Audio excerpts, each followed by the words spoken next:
I'm just not ready to ask Lorraine out to the dance.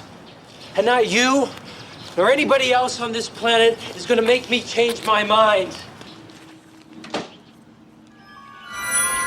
Science fiction theater.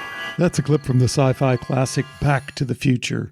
And although today's show isn't about time travel, it is about changing your mind, changing your beliefs. But as often happens on these shows, it kind of turned into a show about something else. I mean, how else can you explain how I could go from this? You seem to follow data wherever it leads. So that's what I care about. And that's what I hear from your show. It's awesome. It's rare. To this. Well, I would end it there because, you want to change my mind? I don't think it's going to happen. Do I have to justify my faith to you?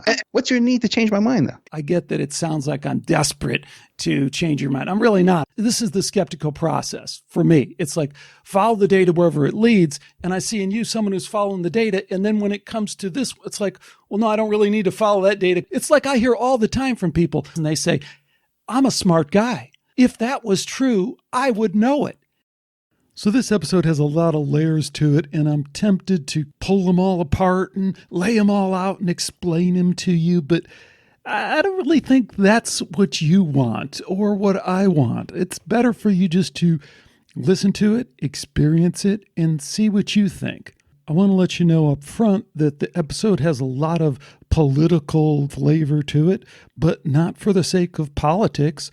This is an episode about what I used to believe, why I believed it, and then how I came to change those beliefs. And the fact that those beliefs happen to be about Donald Trump are just really secondary, I guess.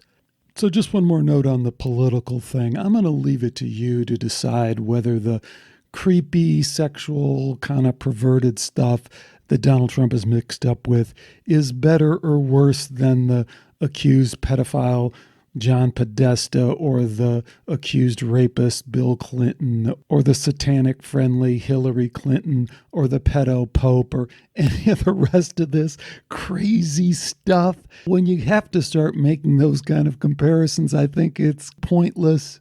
But I do think this process of trying to figure out what's real, even if it requires us to look into the abyss, I think that process is important. I want to stay open to that process, and I hope you're willing to go there with me because maybe I've missed something, maybe I got something completely wrong, and I think I'll be better off going there if you'll go there with me, and that's what I'm asking you to do in this episode. So see what you think. Here's my interview with Ed Opperman.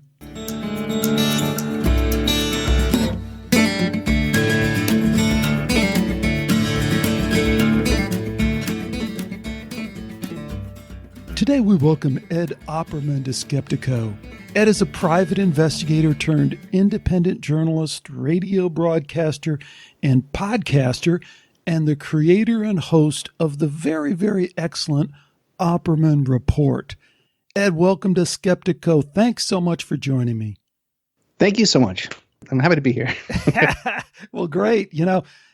I've just had an awesome time binging on the Opperman Report, preparing for this show, and I got to tell folks, they're going to see as this thing unravels the connections with Skeptico and we're all about. But the deep investigations that you do into news stories that others are just, well, they're just unwilling or for some reason they're unable to go there. This is amazing work, and you're really to be congratulated. I'm just blown away by what you've done here. No, thank you very much. I appreciate that very much. I really do. Well, and I got to add, the thing that really drew me and got me excited about your work is you seem to follow the motto of this show, Skeptico, which is follow the data wherever it leads. So you have guests on your show who clearly have a different political view from yours or maybe a different worldview than yours, and you don't seem to care about any of that. You're just like, hey, did the guy do a good investigation? Has he risen to the level where I can trust what he's saying? And that's what I care about. And that's what I hear from your show. It's awesome. It's rare. Do you want to speak to that? Am I getting that right? Yeah, I guess the way I look at it is, I'm here to take their statement and get them down on the record. I'm not really here to argue with people, convince them, or get into a big debate with people, for the most part. Sometimes I do get into a little debate, but for the most part, I just want to get their statement down on the record for posterity, for the future. With a lot of these people, and a lot of people too, let's say, well, Ed, how come you didn't ask tough questions? How come you didn't nail them to the wall? Because when I'm working as a private investigator, taking witness statements, you don't get into a debate with the guy. I'm not trying to influence what he's trying to say. I want to get his record down on a statement. Later on, we can cross-examine him on the witness stand. But you kind of want to have a friendly attitude with people, establish a rapport, get them comfortable, and get them talking. Like I just did a recent interview with the FBI agent with the anthrax case.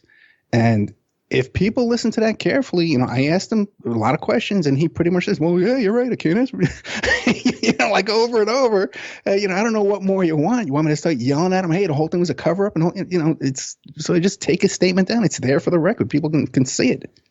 Well, let me say, I think you ask great questions. You ask questions that, they come from an investigator standpoint. I can tell that because they're different than the one that I would think. And then it's like, wow, that really does kind of get to something without revealing all of your cards, which I see. But what I was really alluding to is something a little bit different. And maybe it's just in your DNA and you don't even see it. But there's a lot of people who talk a good game about just show me the data and, I'll be convinced, show me the facts, but they don't really live that. And so, you're kind of a left-leaning guy, and we'll talk about that a little bit. You have no problem talking to people who have conservative political views, and you just want to know this seems to me, and what I admire in the link to Skeptico, is you seem to be open to what they say as long as they've done an investigation that makes sense.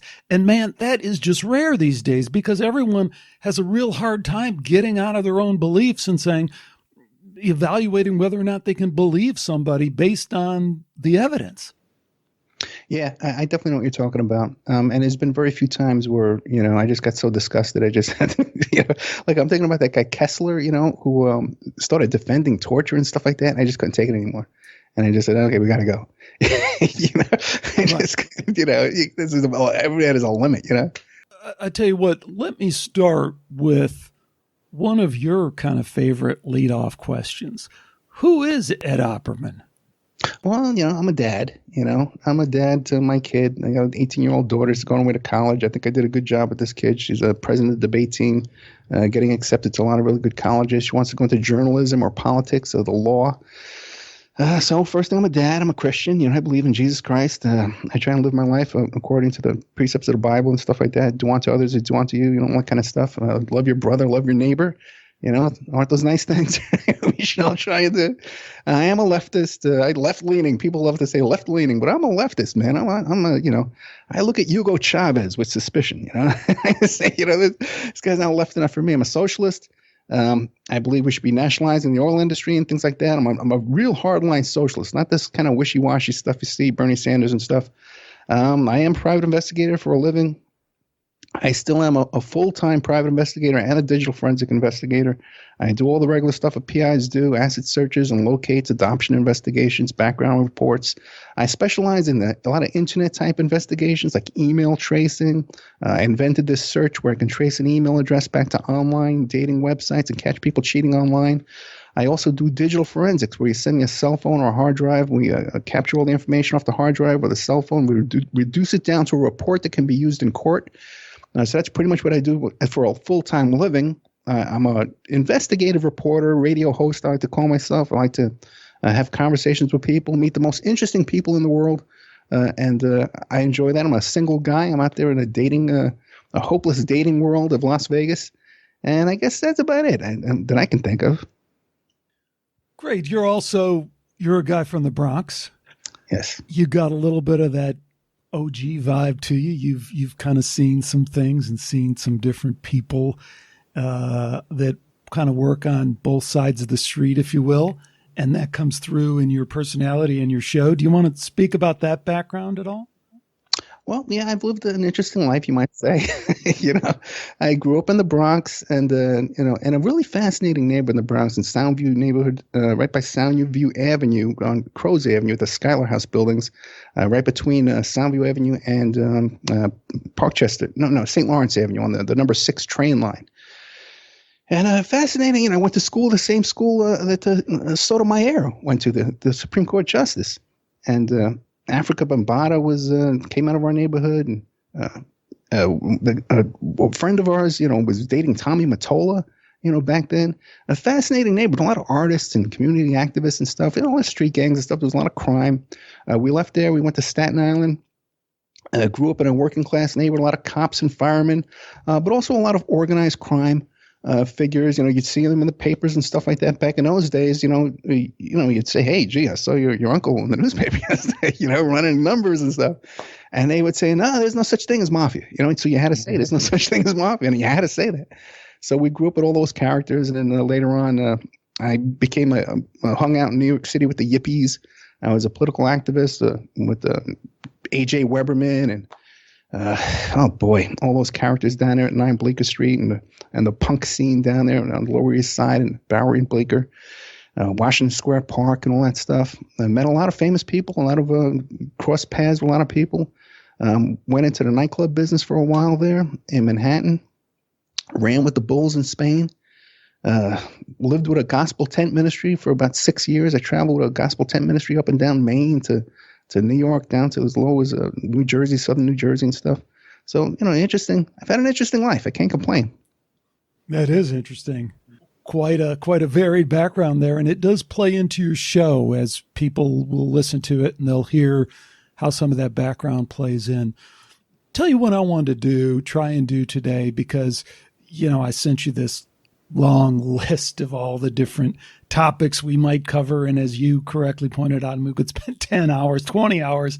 And anyone who listens to the Opperman Report will understand that you do these deep dives. I mean, you keep going and going and going on these stories to as far as you can. So there's going to be a little bit of that flavor in there today, but we can't, of course, cover it all. What I really want to focus on is this idea of beliefs and how we form our beliefs, how we change our beliefs, how, as I just mentioned a minute ago, how frustrating it is to hear people say, "Oh, just show me the facts, man. Just show me the facts. I'll believe it. Just tell me." And you show them the facts. They want to run as far away and as fast as they can from changing their beliefs. And we want to talk about, I think, your experience with that, what you've found, what you think that means. And also my experience, and I was going to put myself as kind of a guinea pig, a lab rat here, because, one of the belief change things that I've gone through just recently, courtesy of the Opperman Report, is this understanding that I've come to about Donald Trump. And I'm almost embarrassed to say, I'm not a super political guy. That's not where this show has come from. But I was, I guess, afraid to really look into the things that I had heard about Donald Trump until they were laid out on your show. So again, I'm embarrassed how slow I was to the party here, but I want to put myself in the lab rat position here and dissect how that happened. But I guess we have to start with the facts. And since I wasn't aware of all the facts, I'm sure there's other people out there who are not aware of all the facts. And that is that Donald Trump is a creep. I mean, he's a sexual pervert. And you've disclosed that rather thoroughly on your show. But let me turn it over to you. Tell me how you would explain that to someone who's starting kind of just from ground zero, is open-minded, doesn't have a point of view one way or another.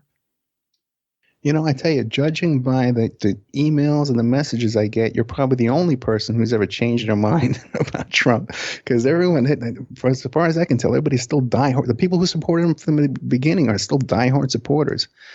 First of all, I grew up in New York City, so I saw Trump, from the early days and stuff, just in the news and stuff. And I've had my own little brushes up against Trump and stuff. I tell this story about how, what was that girl, Marla Maples? when she came out in the news. She was got caught cheating on Trump's wife, Ivana. She went hiding out. She was hiding out from the paparazzi at my friend's apartment. I used to hang out with these flight attendants, and she was hiding out in their apartment. And I made this little joke about, hey, let's go in there and tap the phones and we could sell to the National Enquirer. So I made that joke later on to some people who knew Trump, and it got back to him. It was such a healthy situation for me. And it was one time at the U.S. Open where he was giving me dirty looks throughout the whole U.S. Open tennis game there. So growing up in New York, I was very familiar with Trump. I went to Trump Tower all the time, to Atlantic City. I used to go to Atlantic City all the time, all the Tyson fights and stuff. So very familiar with Trump and his background, the allegations about Trump that we all knew back in New York. This kind of showman, con man, cheating on his wife, this kind of character. Now, in my work, I deal with a lot of stuff where people are involved in romance scams. People are a victim of scams. They're victims of con artists. And I get them on the phone. I got them all convinced. Listen, this guy's stealing your money. He's a Nigerian. He doesn't really love you. You got to cancel your email. You got to change your phone number. Don't ever talk to this guy again. Oh, you're right. Well, I don't know what I was thinking. A half hour later, they're back on the phone with me. Well, he says you're the one that's trying to steal from me. People want to believe they're con man. They want to believe their con man loves them. They don't want to believe they've been conned. They don't want to believe they've been tricked. They don't want to think that they've been gullible. And no one wants to think that. I don't like to think that. I've been ripped off. I've been scammed. I don't like to even think about it. And so I can smell that in Trump. The con man in him is so obvious to me. Trump University, all these kind of things. And then, you start hearing these stories about, Trump modeling agency, where he's importing these little girls as young as 12 years old. And he's got them stacked up in these little studio apartments, 6 to a studio in bunk beds, and then he's sending them out on these modeling gigs, and he charges them for limousine and FedEx and all stuff like that. They're in this country. He brings them in this country on these HB1 visas, claiming they're going to be making $80,000 a year. This little girl from Haiti, and she winds up making $12,000 a year because of all the expenses associated with Trump modeling agency. And if we can jump a little bit ahead in the story here, because Trump is now, what you're doing is connecting that, which he clearly is child trafficking. Because the guy is a sexual pervert. Now, you find that out later, and then you tie that back to the modeling thing, because otherwise, it's easy to apologize. Well, maybe it's this, maybe it's this. But you put the pieces together, Ed, 80% of those visas that he's asked for to let people into the country to work for him are for this modeling agency. And there are these young girls who are the same kind of girls that Epstein, Lolita Express, everyone wants to hear about, and knows is a horribly terrible deal. The connection is right there. So I don't want to jump too far ahead, but I don't want to let people play through their mind. Oh, there isn't any really hard stuff here. I mean, you got a ton of really hard stuff, and I know you're going to get to it. Oh, yeah. Well, also, too, if you even go back and listen to the old Howard Stern show when Trump would come on talking about going into his teen modeling agency, and his teen pageant, his teen Miss USA. What does Donald Trump want teen USA pageant for, And even there's an interview, too, where Marla Maples says, yeah, that's right up your alley. And when she was getting toward the end, she wanted to divorce him. So, but then, like you said, too, all this stuff comes out about Jeffrey Epstein, the notorious, now he's famous, tip of everybody's tongue. I'm watching this morning, Morning Joe, they're talking about it, even though they've been friends with Trump for years and years. Convicted pedophile, lives right next door to Trump down there in Mar-a-Lago. There's a Vicky Ward, New Yorker article from way back in 2008, around that time, talking about Trump saying, Jeffrey Epstein's been my friend for 15 years. And people say he likes beautiful women just as much as I do. Many on the younger side. Boy, Jeff sure likes to have his fun. So it's not like this was a mystery what Jeffrey Epstein was up to. Trump has flown on Epstein's plane. Epstein has flown on Trump's plane. Epstein flew on Trump's plane, and he brought a little teenage girl with him on Trump's plane. We have an eyewitness to that who wrote an article in Golf Digest. And he said he had a little girl with him. She was all made up to look older, but she was a young girl. I don't know how young. I don't know if it was legal or not, but she was there. We got one of Epstein's main victim, Victoria Roberts, was a Trump employee, worked at Mar-a-Lago, 16 years old, in the folding towels there in the little girls, the ladies' locker room. where she was picked up by Ghislaine Maxwell and turned over to Epstein, and then ultimately turned over to Prince Andrew and all Dershowitz and all these other people she claims she's been turned over to. So we have all those connections, okay? Trump's been on Epstein's plane. He has his own plane. What does he need to be on Epstein's plane for? Little sidetrack here for just a second, and we could do a million of these, so I don't want to do too many.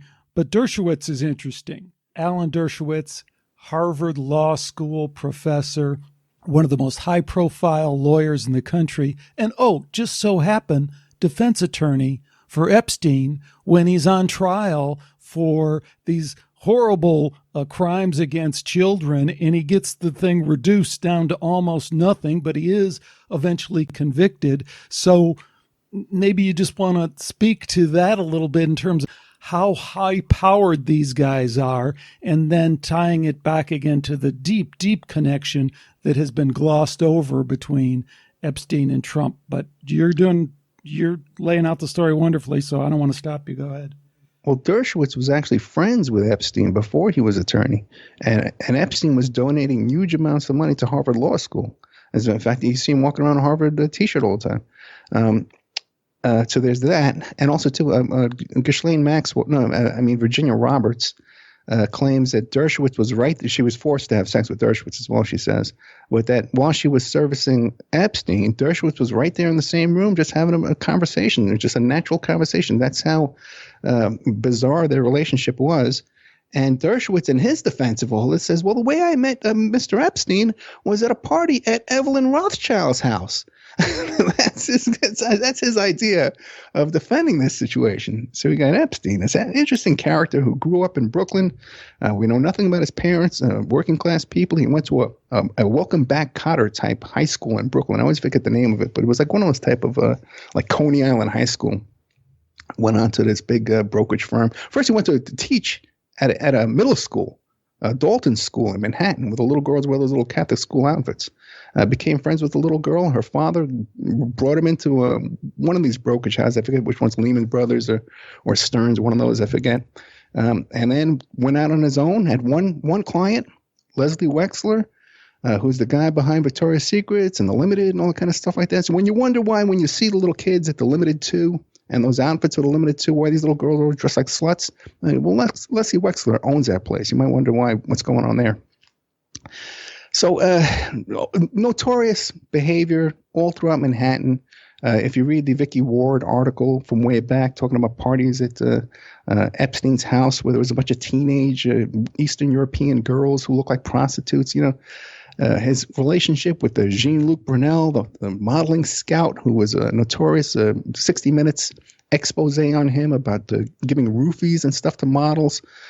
I've interviewed some models that know all these characters. I did a couple of shows on them. One with Barbara Pilling that just came out, who talks about how Trump hit on her when she was 16 years old at a party, and that she met a young girl who was I think it was a Haitian girl, she said, who was 17 that dated Trump and was dating Trump for a while. We hear other stories have come forward since then about other members of the Trump family. Same exact story. Recently, in the past couple of years, Trump employees dating Trump men. Okay, and they're underage. So this stuff is going on up until today. I don't see how you can deny any of this.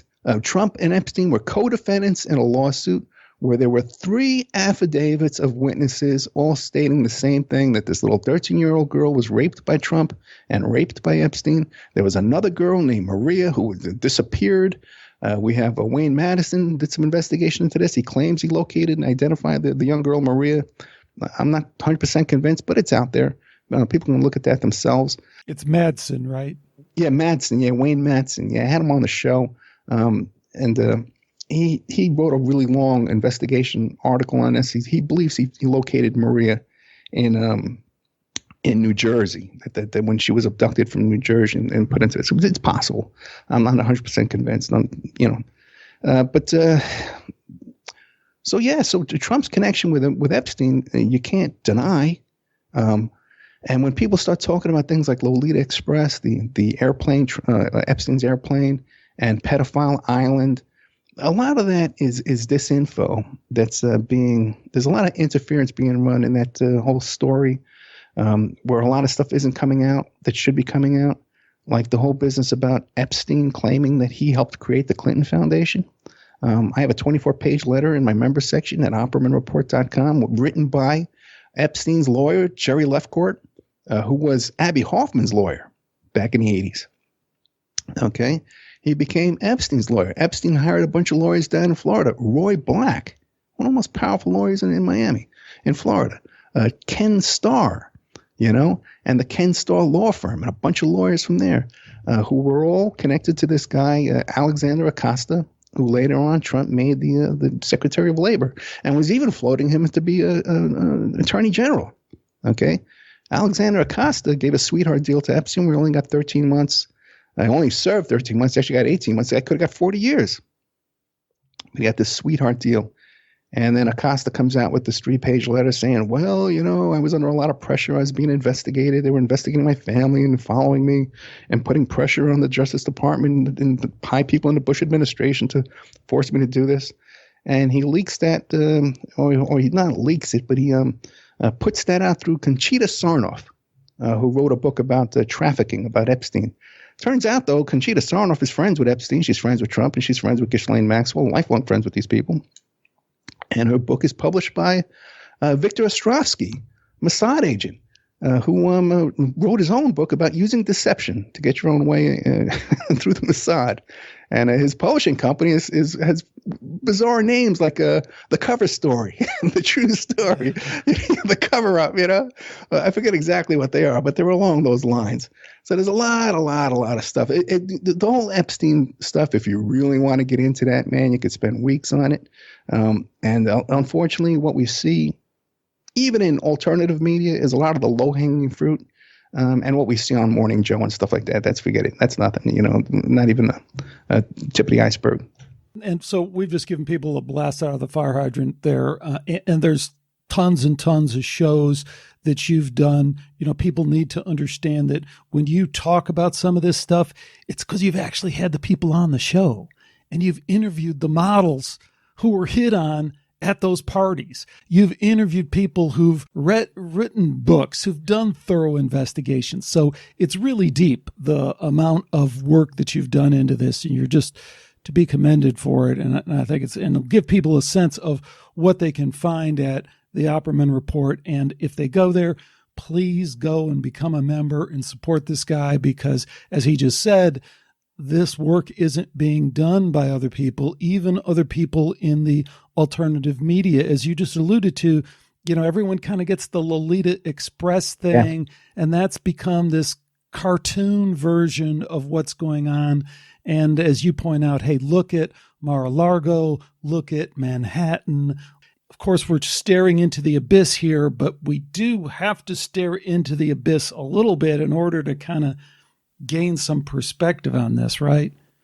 Yeah, and I've been so involved with this case. I've been reporting on this for like 5 years now, And as a matter of fact, the first show I did on this, I couldn't even find a guest to come on and talk about it because no one was talking about this. Nobody knew anything about this when I first started on this.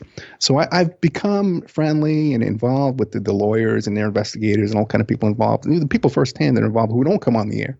Like I can tell you right now, with the settlement that's trying to be portrayed in the news, there was just a settlement with Epstein and Brad Edwards, who was the attorney for Virginia Roberts, and a couple of other victims too, against the U.S. government, because when the government gave the sweetheart deal to Epstein, they never notified the victims.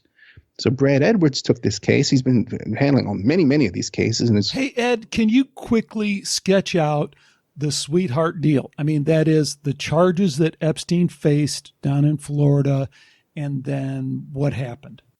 Well, there was 30 victims, 30 little girls, and you can read the search warrant affidavit online, the probable cause affidavit, and it talks about how these investigators went to these little girls' houses, and first they denied it. Just imagine, you're sitting around dinner with your little 15-year-old girl, cops come knocking on the door. Hey, we need to talk to you about your daughter. She was being molested by this guy, and the kid denies it. And then the parents go back and tell them, we talked to our daughter. You're right. Everything you're saying is true. So they had about 30 victims. These cops down in Florida, Palm Beach Police Department, they had video and all kinds of evidence. When they did search his house, he was tipped off that his house was going to be searched. And he had dismantled cameras and stuff like that were in the house. He had taken down all these nude photographs that he had all over his walls. But there was some stuff left behind, like their high school transcripts, like their school transcripts. Somehow Jeffrey Epstein had copies of these kids' school transcripts. So he knew the kids that were in trouble, came from troubled homes and all that kind of stuff. So, there was a big negotiation. He was facing a long time if the federal government would have prosecuted him, because there was the way they prosecute everyone else, right? I mean, nothing exceptional, right?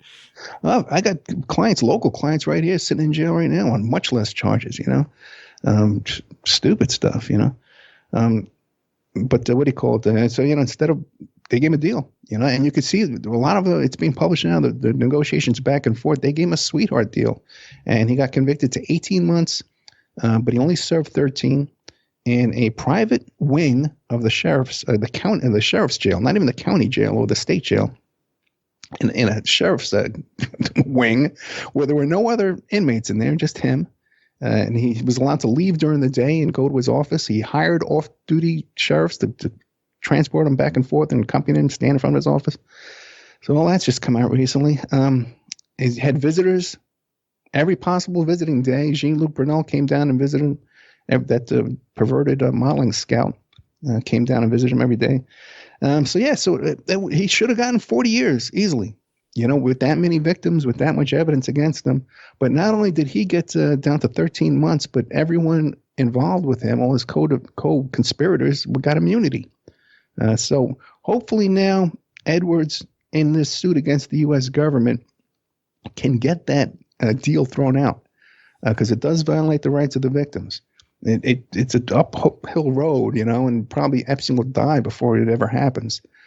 But that's where the suit right now with Edwards. He's trying to get that. That's the big suit where Brad Edwards, former federal judge, attorney for Virginia Roberts, is suing the federal government, trying to get that deal overturned and get damages for his clients. Now, in the course of all this, Dershowitz files a defamation lawsuit against Brad Edwards. This is what just happened. Everybody's reading about in the paper with this settlement that just came out, where the poor victims will never get their story out because Jeffrey Epstein settled with the plaintiffs. And they don't even describe correctly that Epstein was a defendant in this case and that Brad Edwards was the plaintiff, but whatever. So, and I said, oh my God, this is a horrible blow to the victims. They won't be able to testify and get their stories out. Well, no, the original lawsuit is still there. The lawsuit for the victims is still there, 100% gangbusters. How this other lawsuit came about, okay, that everybody's trying to paint as a defeat, is Dershowitz sued Brad Edwards for defamation. Edwards turned around, sued Dershowitz back, and sued Epstein for defamation. Dershowitz dropped his suit. Okay, and Edwards dropped his suit against Dershowitz. They filed 2 press releases on a Friday night or on 8 p.m. right, where Dershowitz tried to come off. Dershowitz actually apologized in his press release, but tried to come off like he won. But Edwards is cool as like Miles Davis, okay? And in his response. But now what we have here is Epstein lost this. He lost this settlement. He had to apologize, and he had to come up with more money, which is the goal in all this stuff. People want to get paid, So we hit him in the pocket there, and he got hit, and he had to apologize as well too. But the original lawsuit still stands, and nothing's changed with that. All this stuff was an add-on that our side won. And I guess one of the big picture takeaways that we have to stay focused on is that when you hear Epstein, think Trump.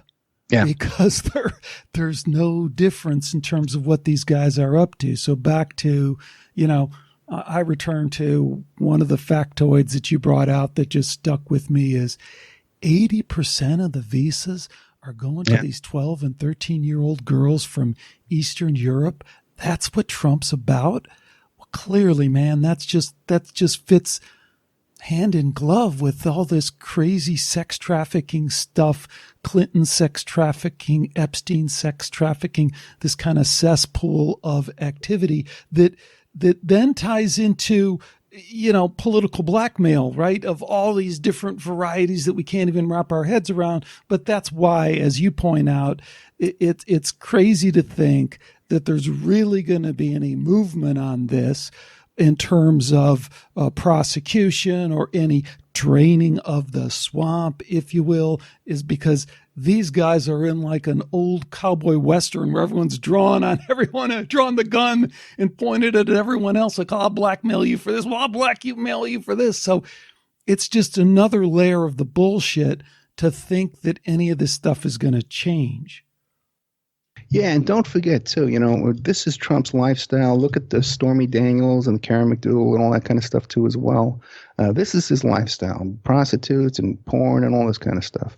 Now, also, too, and Bill Clinton, too. We're not diminishing Bill Clinton's involvement in this because he's up to his neck in all this as well.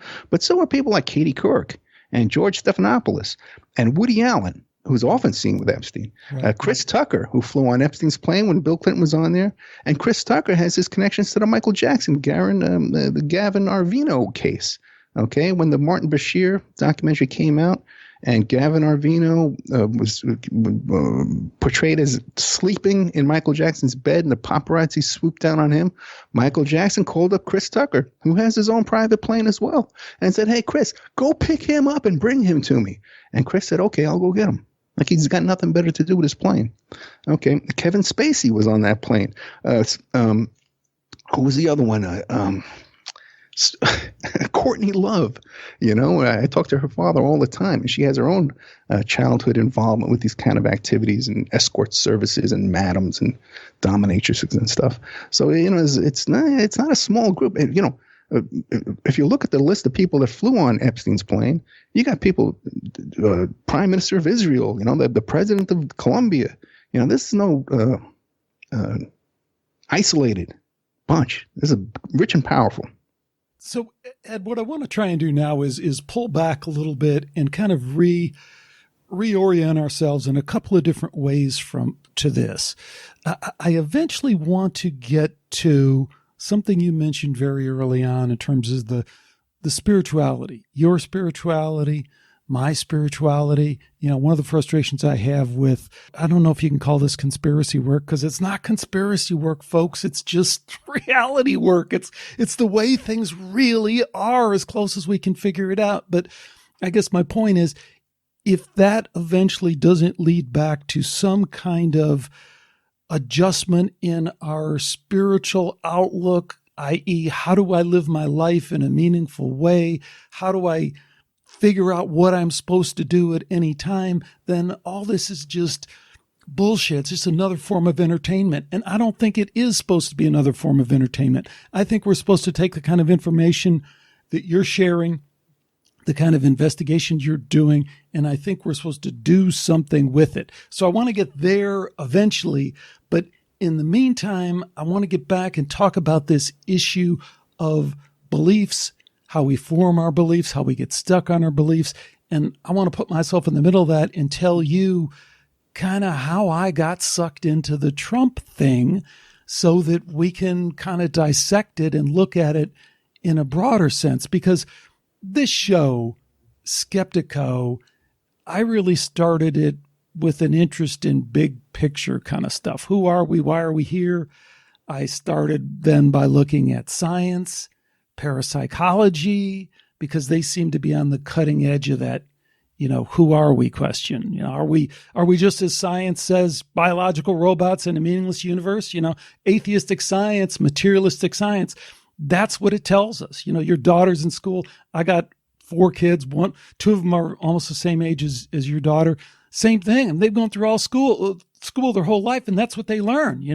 You are a biological robot. There's no real love. It's just this chemical reaction in your brain kind of bullshit. And so that's where I started.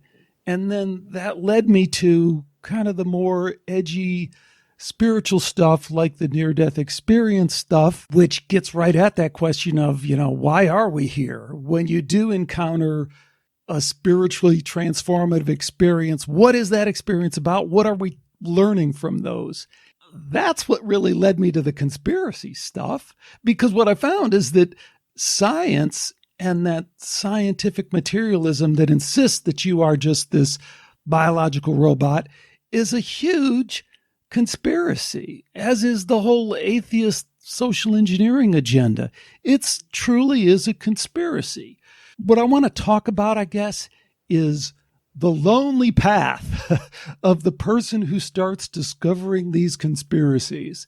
And here's what happened to me on election night 2016. So first of all, I'm not paying any attention to the election because I've investigated enough conspiracy to just resolve myself to the fact that it's all bullshit. I mean, it's just complete and utter bullshit. So I thought there was absolutely no way that Clinton would not prevail. You know, it's just like that fix is in, she's going to get it. And my wife was, my wife is awesome. I love my wife, but she totally buys, she's an NPR kind of person, it's like so she's totally Clinton, totally Clinton. So I'm like, hey, I'm going to keep peace in the family. Vote for Clinton? Sure. Honey, I'm voting for Hillary.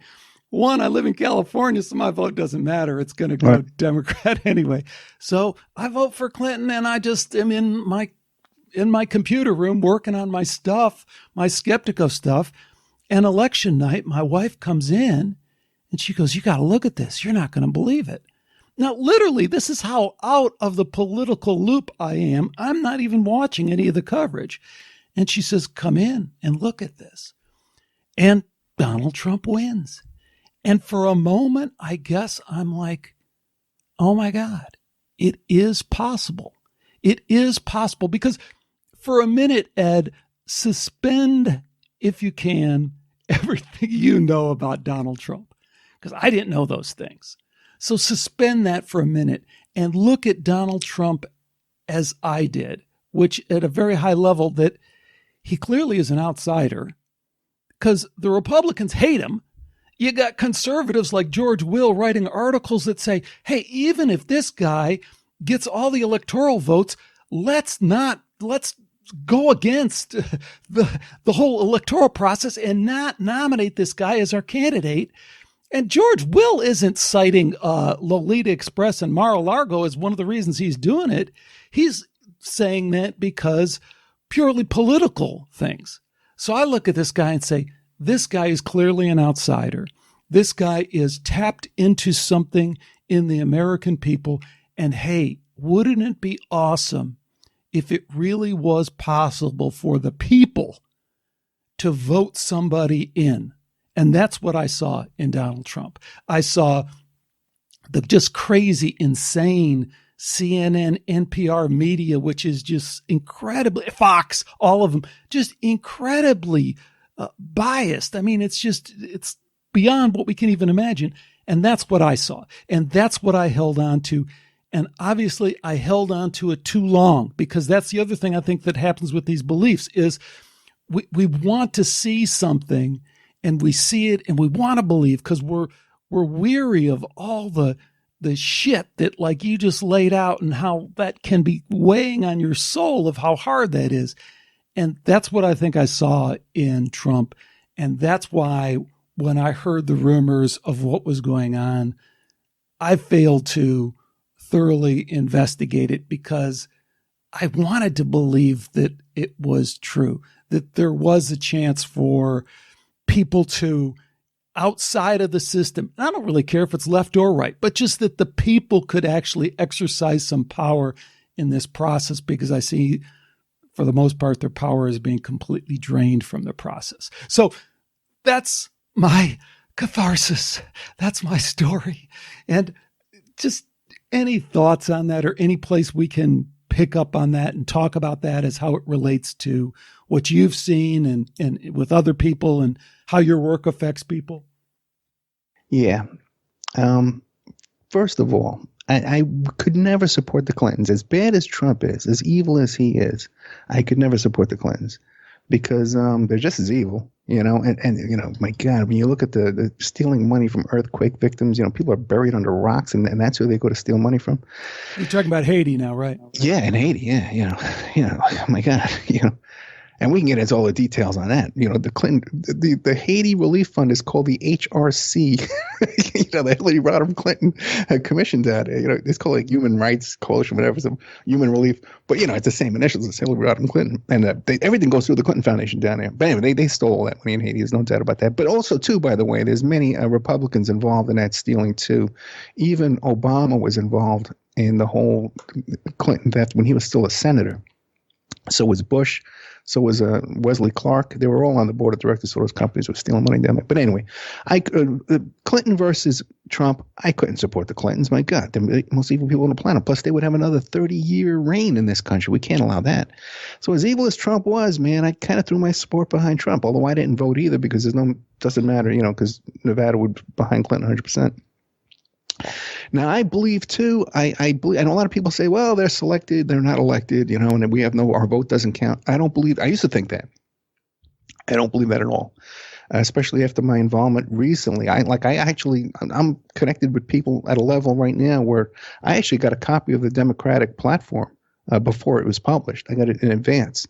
And I had people down there at the conventions and stuff, you know, people who I know very, very well. So I believe that our votes do make a difference, and we can organize locally and get our own candidates in there. I'm convinced of all that.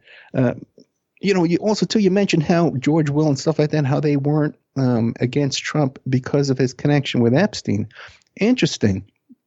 You know, the girl, Katie Doe, who filed the lawsuit against Trump and Epstein, the one that was raped when she was a little kid by Trump and Epstein, she dropped out of that. It was like the month of November. It was like 4 days before the election. She was going to have a press conference. Elisa Bloom had come in on her case, and they were going to do a press conference about all this.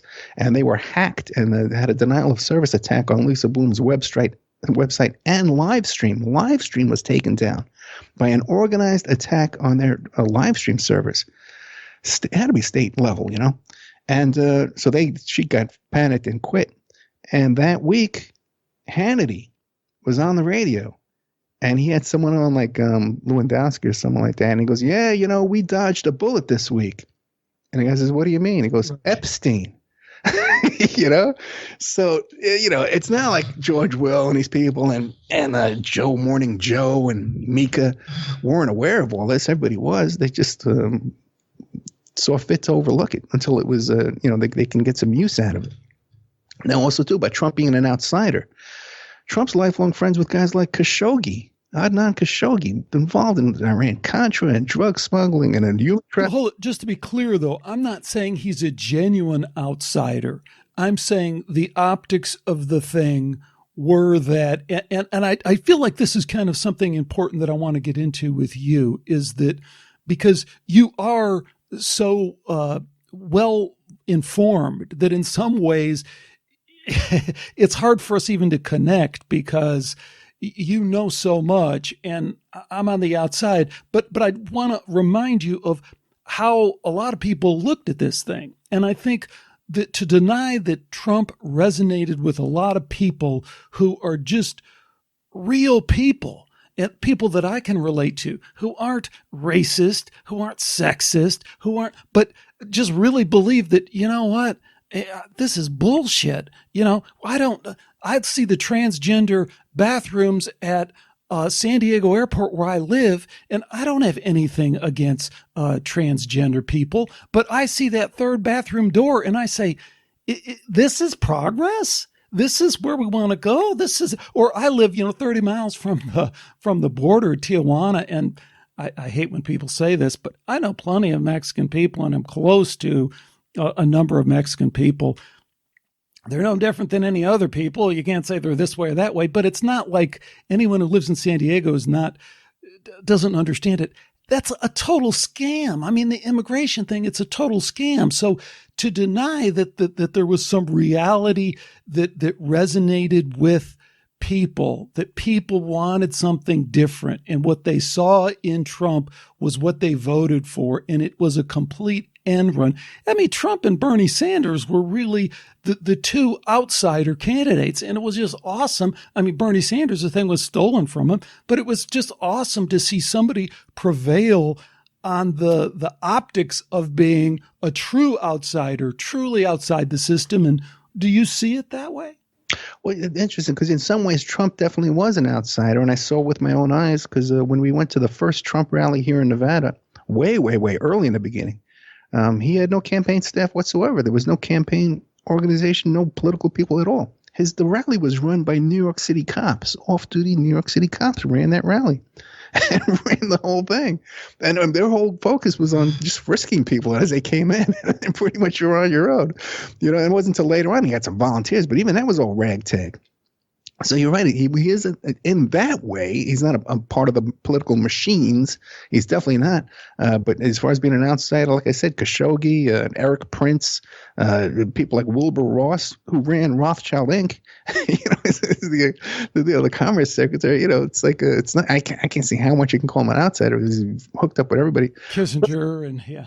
Yeah, Kissinger. What more do you want, man? And he's got Kissinger sitting there in the Oval Office. Like he's all shriveled up and dying.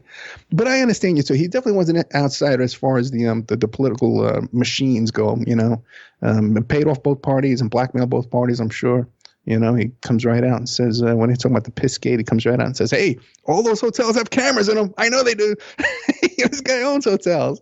And he's coming out talking about cameras in hotels. Oh, by the way, too, you know, interesting, talking about Trump and blackmail, you know, the whole thing with his son-in-law, Jared Kushner, you know, his dad got busted because he was so desperate to donate money to Democrats that he started creating these phony partnerships and donating money to other people's name without them realizing it. And there was an investigation, and his brother-in-law turned against him. So what he did was he hired a prostitute to go with the brother-in-law and tried to blackmail him. So let's get this straight for folks. Jared Kushner, connected to the Trump family, obviously, but also connected to this presidency deep inside of it, blackmailed his brother-in-law. His sister's husband blackmailed him by hiring a prostitute to go and come on to this guy so he could tape it and then blackmail him. Yeah, right. Just think if that was your son-in-law. Your daughter was going to marry that guy whose father did this blackmail deal. Like, wouldn't you say, hey, you know, honey, you know, that may not be the guy we want to get involved with, you know? But interesting, though, you know, he blackmailed with this prostitute, right? I was talking to, what's his name? Roseanne Barr's husband. What's his name? Tom Arnold. Tom Arnold. I was talking to Tom Arnold, and I says, hey, man, you know, do you know about this? Do you know about that? And, you know, we finished our conversation, and we were talking about Kushner, and then he tweets about Kushner, and in the hashtag, he put Russian teens, you know? So I guess he knows something about the Kushner blackmailers being teenagers, Russian teenagers, you know, which is kind of interesting. Because you also got Cambridge Analytica was talking about how they blackmail these people using, you know, young girls and stuff like that. Okay, let me kind of speed this up a little bit because there are some things I want to hit on. We could talk for hours and hours on any one of these, but I want to get your take on globalism. And I understand that based on everything you've just said, we cannot say that Trump is disassociated himself with globalism. But I wonder, do you acknowledge that there is this globalism versus nationalism divide? There's the climate change hoax, the war on terror hoax, the immigration scheme. All this stuff is trying to move people politically towards a certain position, one planet. Don't worry so much about being a United States citizen. Don't worry so much about the Constitution. We need to all kind of join together under this one planet EU extension kind of thing. Do you buy into the notion that there is such a thing called globalism?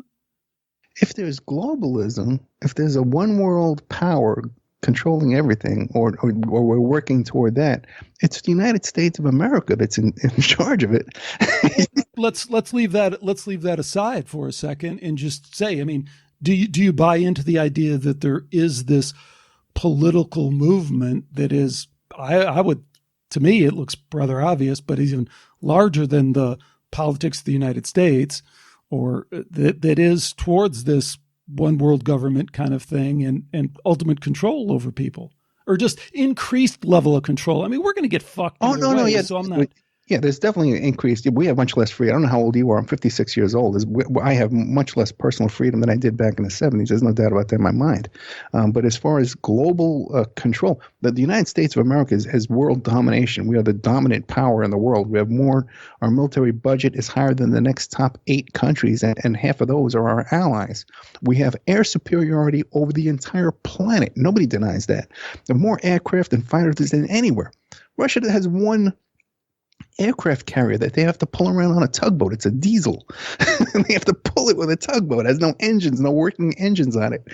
Oh, I totally get that. I mean, I've been to Russia a half dozen times, and when that first thing started coming out about Russia, I go, you have no idea. I mean, just go there. I mean, it's just a complete farce to think that this is some power on par with us. But again, let me bring it down to an issue. Climate change hoax. I mean, the science behind climate change, it's bullshit. It's not real. It's just a scheme to create this currency called carbons that they can then trade and control and create an internet of things where they can monitor and control people. That's the play here. It doesn't have anything. I'm an environmentalist. I mean, I'm deeply concerned with what we're doing to the environment and that the planet may not, survive. There aren't enough fish. There's all these other things. But the climate change Paris thing, I mean, this is an obvious scam. Do you see it that way? I haven't looked into it to that degree. I can look out, I can turn on the TV and see that the storms and the earthquakes and stuff we have now are greater than ever before. I lived in Staten Island, and we had Hurricane Sandy destroyed, people died, the kids were swept away in rushing waters. Okay, Ed, you and I, if you're up for it, I got plans for you, buddy. We might, if I can talk you into it, we might find a way to investigate some of these things. I think you'll come to the same conclusions. You'll find all the same trails of shenanigans that you do in all the other things. Phony reports, faked data, all with a political agenda. So I'm going to put that one on hold for a minute, and because I want to move on to so many other things. One other thing I wanted to talk about real quick, and forgive me slow me down if I'm going too fast here, but I want to cover a lot of stuff. Alex Jones is fascinating to me, fascinating character.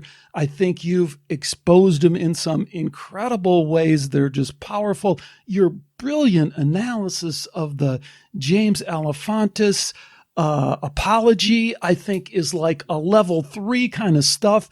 But if people can get there, if they can get through all your work that you did on Pizzagate, which is totally real.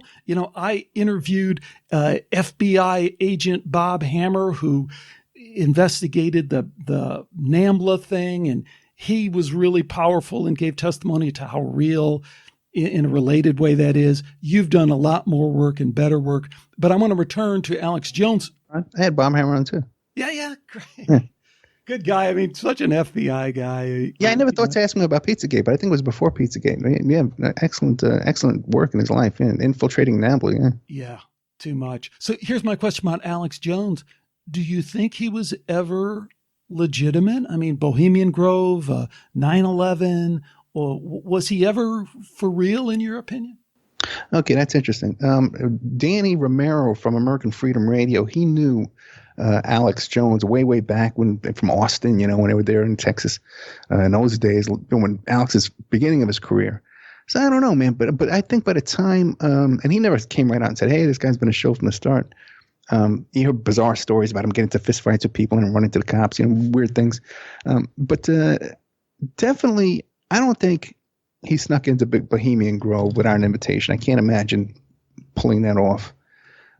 Just from what I know about trying to sneak into places and sneaking across borders and stuff like that, I don't think he could pull that off. And 9/11, one thing that always sticks out in my head is I watched him once. Geraldo Rivera was on doing a live segment in Times Square or something like that. And suddenly Alex Jones showed up with a group of 9/11 truthers, and he got right there to the the rail, and it was all lit well, and it was mic'd all. The whole thing was a setup. There's no doubt. I know how those things are. I know about live TV. I know about this kind of stuff, and I know about street protests. And there's just no way he could have got there and been lit and mic'd the way he was. So that had to be some kind of setup. I don't know about that one. If you really? remember correctly, he was on a megaphone. Other people were around him. They were not well lit. And my read of it was that Rivera was genuinely kind of pissed off, and he kind of said some things. Now, it could be all staged, but I mean, this brings up another issue of, I like the stuff that's clearly one way or another. So I hear you that we don't know how to interpret that. But to me, that doesn't fall, clearly into one camp. And I'd have to say the same thing with Bohemian Grove. I mean, the flip side of that is, how does that add up, that he got an invite to expose that? I mean, in whose interest was that? I mean, it kind of gets a little bit too far down the rabbit hole for me.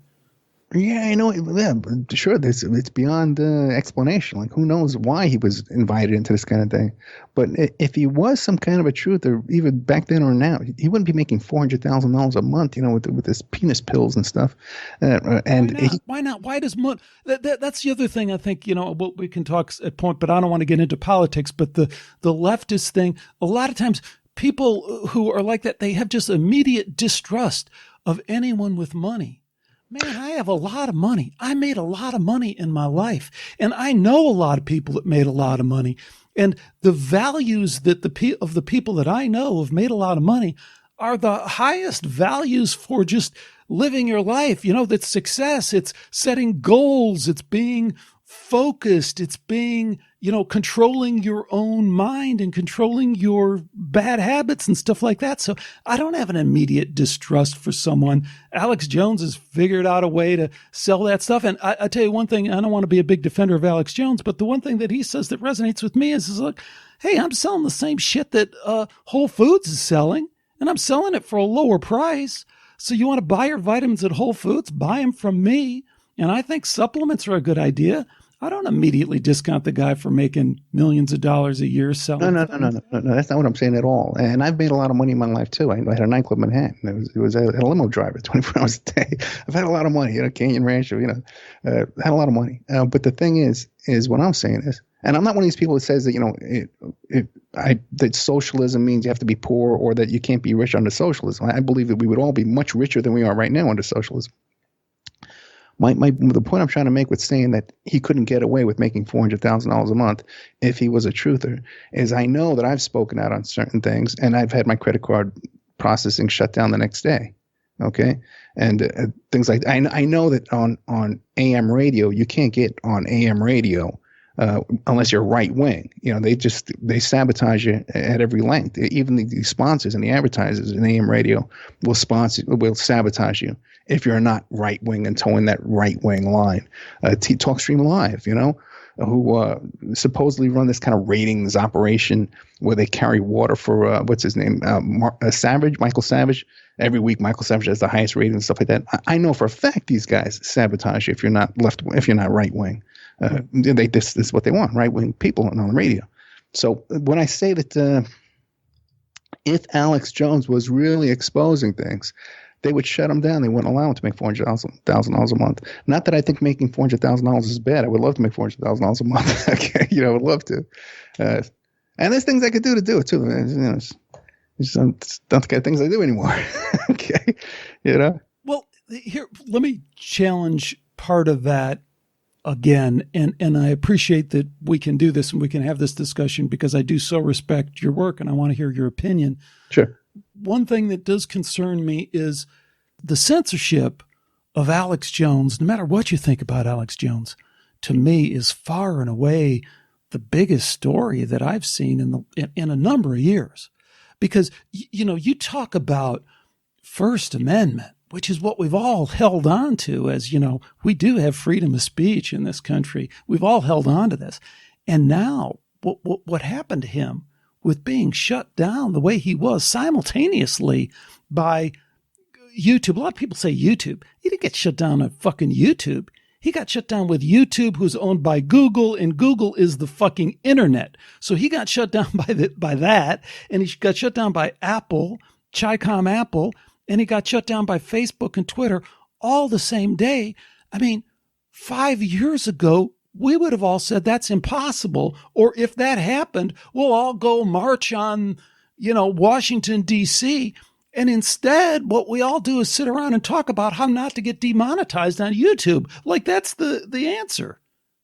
No, I hear you. Yeah, it's definitely the suppression of free speech, but I was shut down on YouTube 3 years ago, and I don't have near the impact that Alex Jones has. And even now, my half my YouTube's my video. Exactly. But isn't that the point? I mean, that's the point that I'm making, is that, hey, of course, the small people get shut down and no one pays any attention to it.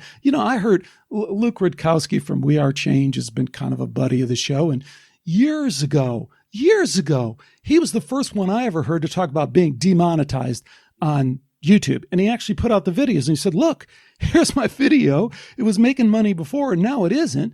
And I remember I talked to a guy who supposedly had connections at Google. He was a friend of mine. And he was just like, there is no way. They would never do that. That doesn't happen. Well, of course it happens. But my point is, if someone reaches a point where Alex Jones, where he's being cited in CNN, he's being cited. If they can take him down, we all know they can take you down, they can take me down. But if they can take him down, for what? For talking about Sandy Hook? Let me say that into the microphone. Sandy Hook, Sandy Hook, Sandy Hook. If he can be taken down for talking about Sandy Hook, and that's the other thing that gets me, is people say, what he said about Sandy Hook was insensitive to the parents. You're a parent. I'm a parent. You know what? If something that horrific happened to my kids, I would be beyond devastated. But if I went to investigators and said, hey, please do not talk about that shit. Do not let that shit out because it's killing me. It's driving me crazy. You're connected with that. What would they say? They'd say, I'm sorry, pal, but we got to do our investigation the way we do our investigation. It can't be linked to whether the parents are sensitive to what's going to be revealed. I mean, it's just upside down the logic of why that would even be an issue.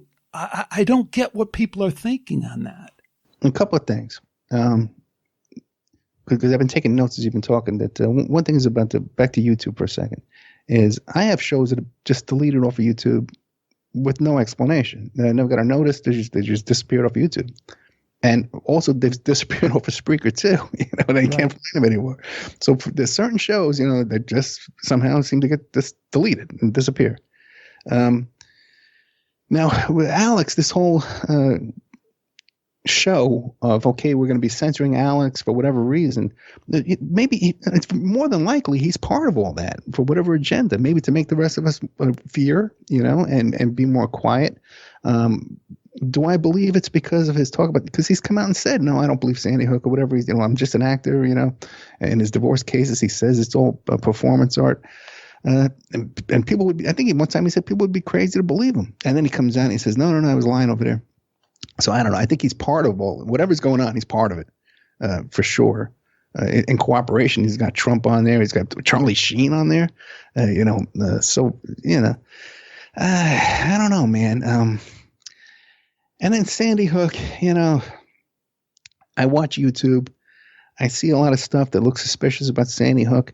But then I start the details of Sandy Hook. I don't even want to go there. No, but let me just finish saying this, is that, then I meet some of the people that put that out, and I just find them personally that they're flaky. They're trying to hire me for different cases and stuff.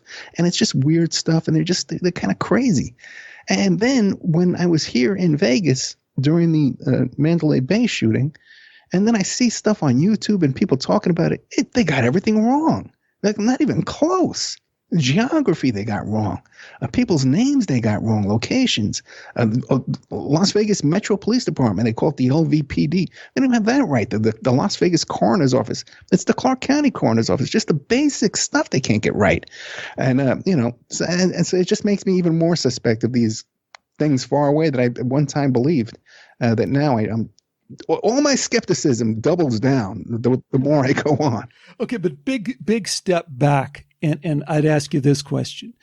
Do you believe we should entertain the possibility that our government has staged shootings in order to advance a political agenda like pulling the teeth out of the Second Amendment? Should that be on the radar? Is that within the realm of possibility, given everything we know about 9/11 and the rest of the world? Is it a possibility? Yeah, we got to look at everything. Okay, we have to come to it with an open mind. There's no doubt about that. But after looking at this, is that if every time they do one of these shootings and gun sales go up instead of down, I can't see how the motivation would be to take away guns. If they wanted to take away guns, the gun manufacturers are part of the 1%. These are them. They would just stop. But on the other end, I'll tell you this: when Clinton was on the front page news about his connections to Epstein, suddenly there was this a shooting in Paris of some cartoonist. Okay. And when they chased down those shooters and they had them cornered in a warehouse, and a reporter called them up, they said, well, we were paid $20,000 to do this. Okay. And I think the Clintons are more than capable of pulling that off. Okay. Hiring a couple of guys to do a shooting up in, the Muslim cartoons, oh boy, they know how to do this kind of stuff. And also too, it's not necessarily when you're dealing with these kinds of situations that it's the government. There's foreign governments into this stuff. Back when I was a yippies, foreign governments were infiltrating me. When I was doing the Sarah Palin investigations, foreign governments were infiltrating me. So there's foreign governments dabbling around this. The oil industry has their own, security forces and espionage departments.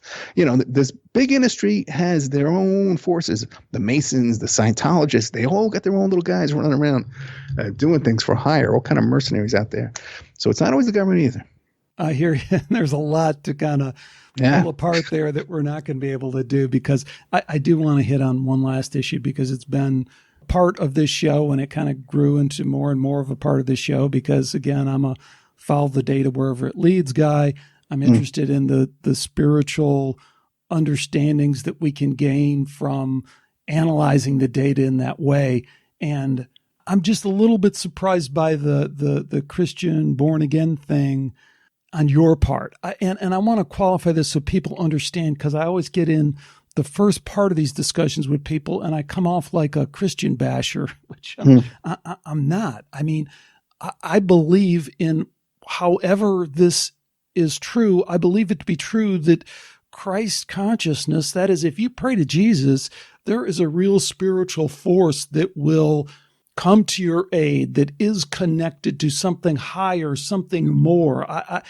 I understand that as just reading the scientific data. I mean, you go and look at the 200 peer-reviewed studies that have been done on near-death experience that are completely denied and kind of misinformed and kind of mutilated by the scientific community because it goes against their stated kind of dogma. But if you go look at that data, it's all over it in terms of people experiencing this extended consciousness.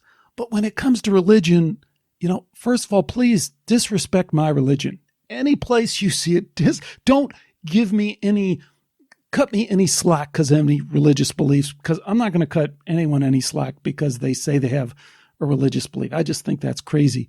I've done all these shows and I don't see where the Christian story really adds up in terms of, the Yahweh thing, this thunder god of the Jews who then turns into, as the story changes, and you go talk to biblical scholars like I have. I mean, I've interviewed so many biblical scholars, and like I tell people, I mean, these are folks that are arguing over the curvature of a Greek letter and whether that means sun is the sun in the sky or sun is the son of God kind of thing. I mean, people are getting deep into pulling this stuff apart. The stories just don't add up.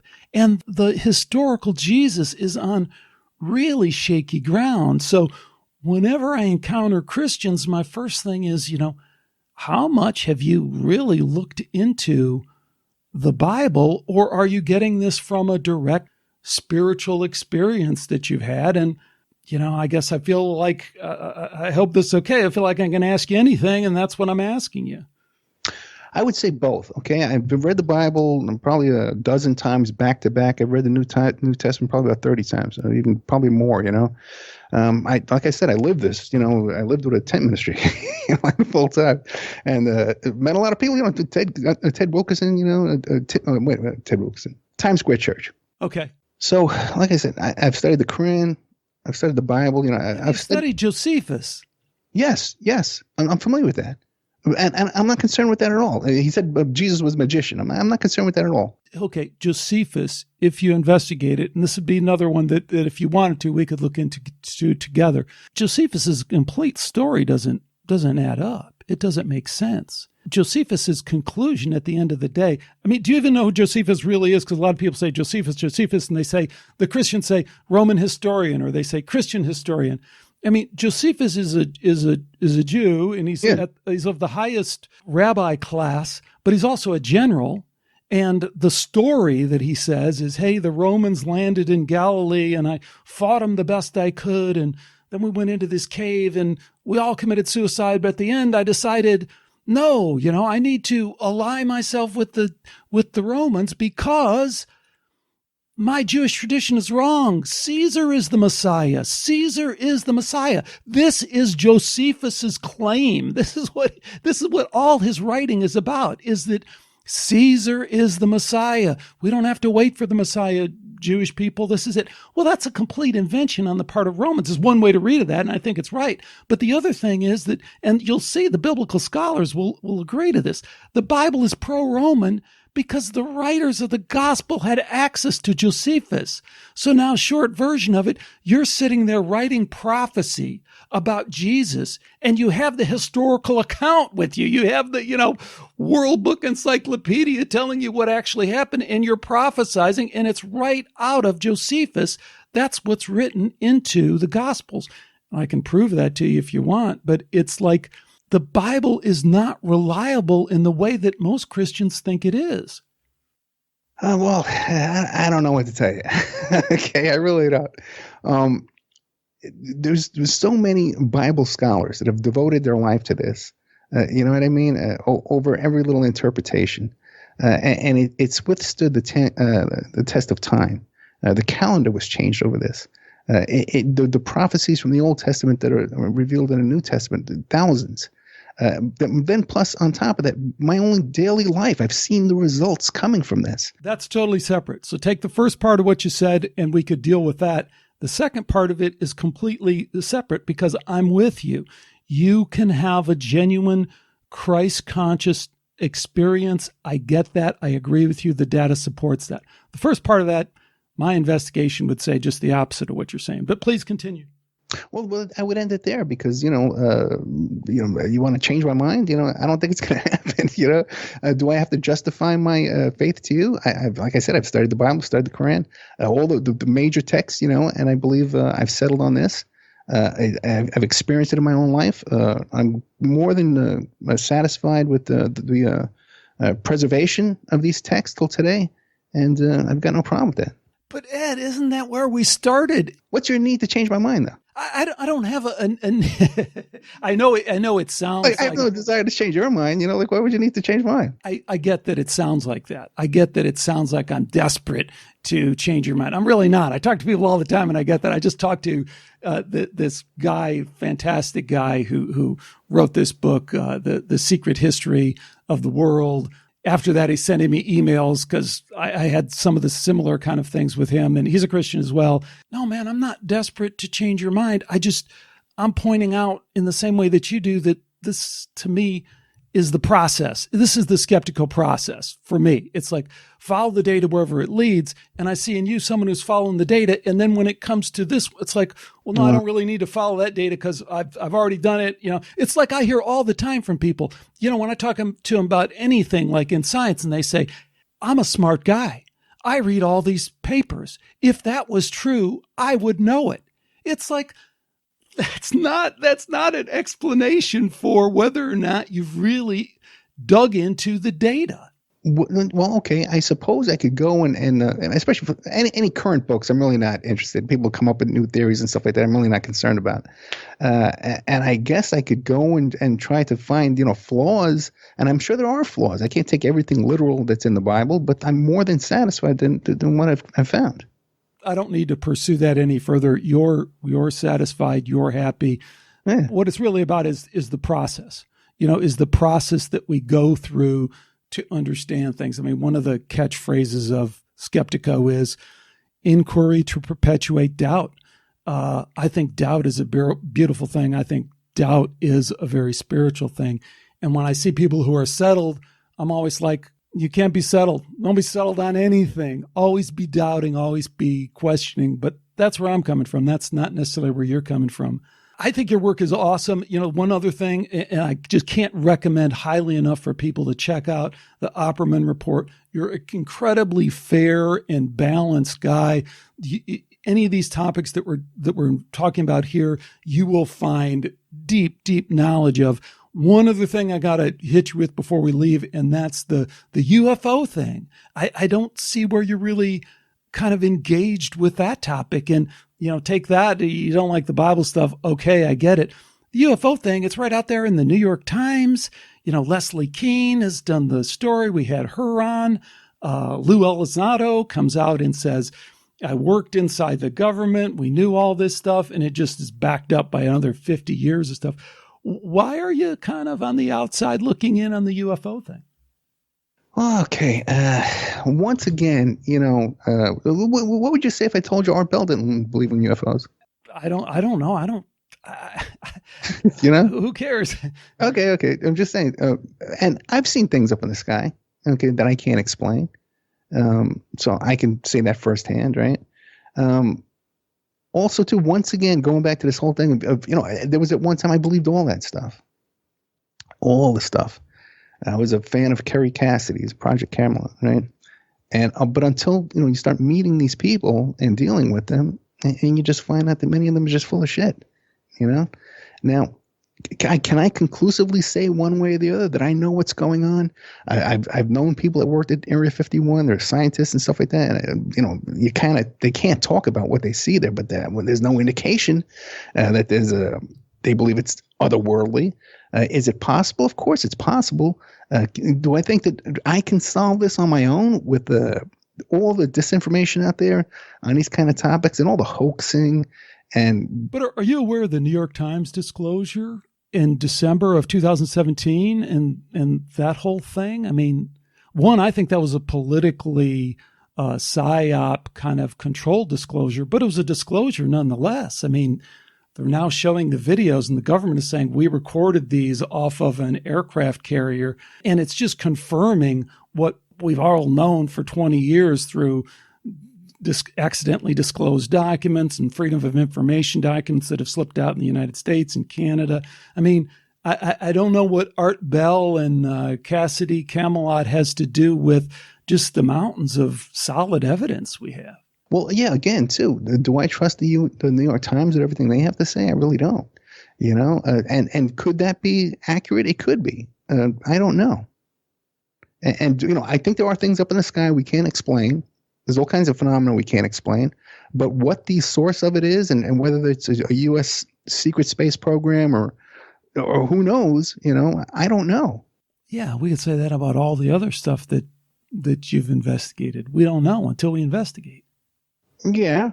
And the more I've looked into this, and like I said, at one time I did believe, and the more I've looked into this and gotten to know these people, with the main people in the field, I'm unimpressed. Who are you? Who do you think are the main people in the field? Oh, well, people like, who's that guy? Well, Kerry Cassidy would be one. Art Bell would be another one. Richard Hogan would be another one. What's that guy? David Wilcox, people like that, all these stories and stuff like that. I would find all that stuff incredible. I wouldn't put any of those people in the kind of main people. I mean, Jacques Vallée. I've never heard of Jacques Vallée. You never heard of Jacques Vallée? I mean, no. He's one of the most, Stanton, Stanton Friedman. I've heard of Stanton Friedman, not impressed. We can't go there. I mean, there's. Yeah, I know. Yeah, we don't want to, I don't want to, because it's just It's really not a field that I believe I can make any difference in, you know. And like I said too, you know, the more you meet these people, you know, who talk about it and stuff like that, and then you just find out that they're just full of shit and doing hoaxes. Yeah, that's not been my experience. My experience is the same with all this stuff. I mean, 90% of people are full of shit. And it's just a matter of sorting out, you know, who is and who isn't, and what they have to say, and what their method is and what their process is. And that's what I'm about, is, you know, the process of how somebody got there. But you know what? I would tell you this. I'd tell you this. Okay. Back when I lived in Staten Island, right? One night in the middle of the night, I looked out my window and I saw this big giant UFO. Okay. It looked like the Batman, the Batman signal that they would, you know, and it was like halfway, you could barely make it out through the clouds. It was the size of the Staten Island Mall. It was huge. Right. And I sort of had like a little paralysis too over this kind of thing too. I was like frozen. The next day I woke up, I said, oh boy, you know, did I really see that? Was it a dream? What was it? Right. And when I went down a couple of days later to the mailbox, someone had put up a note saying, did anybody else see that giant UFO? Okay. So obviously other people had seen this too. So this is something I saw with my own eyes. It could not be, I can't imagine that this could be built on the earth. It would have to be built in outer space or, you know, up in the air or something. It was just too big, you know? Now, was it mass hypnosis? You know, was it an illusion? Was it a hologram? I don't know. It could be anything, you know? And I haven't devoted my life to studying that kind of thing. But the people who I've met who have kind of devoted their lives to studying these things, I'm just unimpressed with. I'm impressed with a lot of them. I mean, I had Leslie Kane on the show, and she's the one who wrote the New York Times article. She's an impressive person in general and has done other good investigative work. Richard Dolan, I think, is a pretty impressive guy. I'm trying to get him on the show. But Grant Cameron, you know, another guy I've had on the show. And, you know, Jacques Vallée, people inside are just in awe of his accomplishments. You know, he's a PhD in physics and really well-connected in Silicon Valley and has been in the middle of a lot of things. And I think Stanton Friedman is solid. Everything you can agree and disagree with anyone, but there's a lot there. I think it's one of the most fundamental, important questions that we can ask in terms of the who are we thing. And again, I guess, you know, I don't want to get back into the Christian thing, but I do see that a lot with Christians. It's like, hey man, that's settled. That's answered. I don't really want to look at anything that might challenge that in some other way, but I don't want to go there because we got to wrap this thing up. And I want to give you a chance to kind of put a wrap on this, because I appreciate your openness and your just ability to kind of throw some things around that are kind of outside your normal swing zone. So what do you think, Ed? Well, I wouldn't say that anybody should stop looking into UFOs. You can do whatever you want, you know. People can look into that all they want, you know. I have I don't know. It just doesn't interest me. I'm just not into that. As far as like wrap things up, like how to find me, that kind of thing. Definitely how to find you. And also, you know, you mentioned at the beginning why people might find you. And I think, what do people come to you for that you can definitely help people with, where they might be having a problem in terms of private investigation?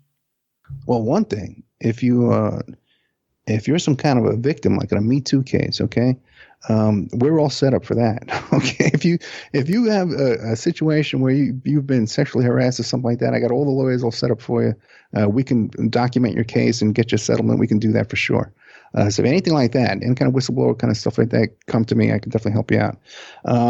And regular PI stuff, adoption investigation, you know, even extortion cases and stuff like that. I've had clients being extorted and blackmailed and stuff like that. And we've been able to resolve their cases, all kinds of stalker intervention kinds of things.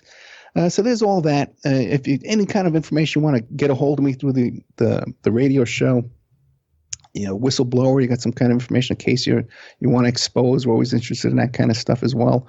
You can find me at my website, oppermanreport.com. Or you can email me at oppermanreport@gmail.com. Or if you have a PI kind of stuff, I prefer it goes to oppermaninvestigations@gmail.com. I got a website called emailrevealer.com where we trace emails and locate people and identify people from their email address, and all kinds of digital forensics you could find on there too as well. My members section at oppermanreport.com, all kinds of exclusive stuff that you won't find anywhere else. Really some good stuff. Steve Bannon's Porn and Meth House. I did exclusive reporting there on the McMartin preschool case where we had the scientist who did the ground penetrating radar. Exclusive interview with him. No one's interviewed him in 30 years. And he's an eyewitness to a hand-dug room that was underneath the garage next to the McMartin preschool. And just to put a headline on that, because it's super important, and I do hope, despite me haranguing you here, I can have you back on to talk about some of this stuff. Satanic ritual abuse is real. The whole thing that they've kind of spun this story that it's all false memory is the real head fake on that. You have that thoroughly covered, right? Am I getting that right? I would say so, yeah. It's definitely real. There's organized Satanism out there, and there's no doubt in my mind about that, and at very high levels and high places, and very organized. So there's members section. You're going to find tons of content there and stuff that people can get to, right? Yeah, and if you want to get a discount, you can email me. I'll give you 13 months for $65.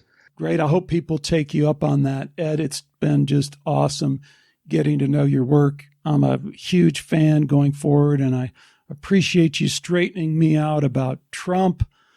I can finally get off the fantasy world that I was in, that this guy might be somehow legit. I guess I knew in my heart of hearts he wasn't, but that's one I can put to bed. Yeah, there's a lot of fantasy out there. As a matter of fact, I just did a clip from Ricardo Montalban saying, "Welcome to Fantasy Island," and I'm going to be popping in there every now and then when I start going into these topics, Nice.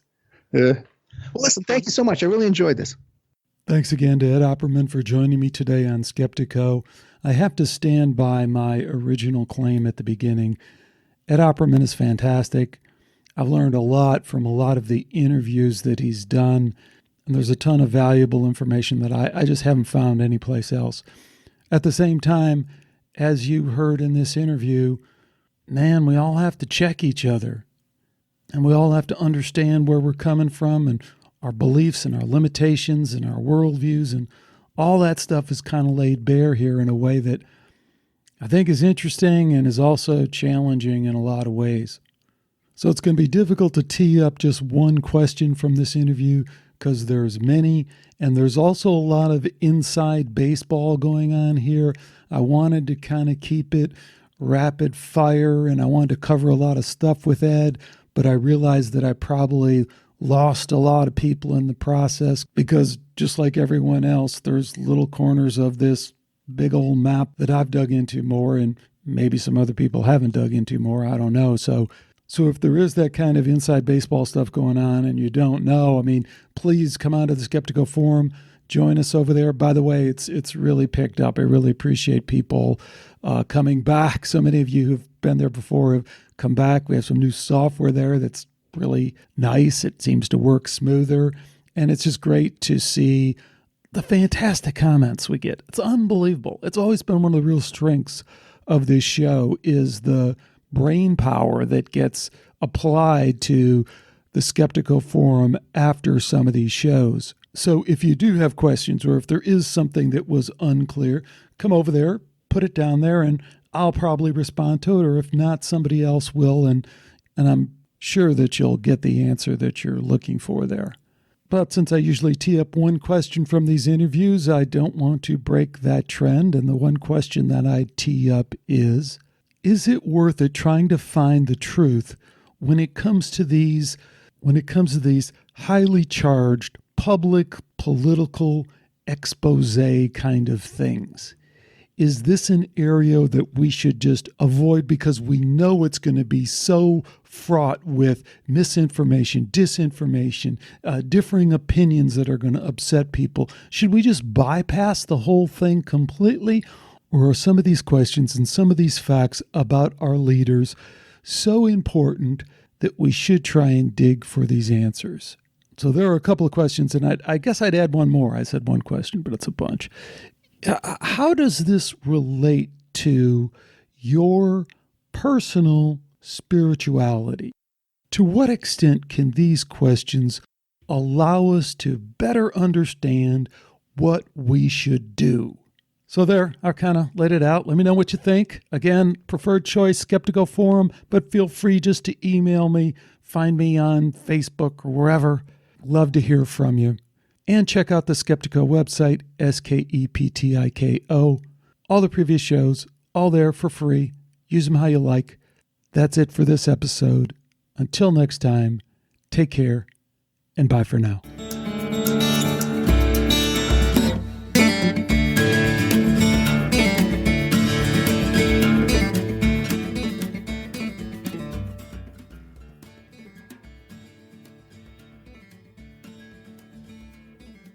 So thanks for watching this video, and if it wasn't really a video, but just an audio stored as a video, I apologize. But there's more videos out there as well. But please check out the Skeptico website. You can see it here. We cover a lot of different stuff you might be interested in relating to controversial science and spirituality. A lot of shows up there, over 350 of them or so, all free, all available for download. So do check it out.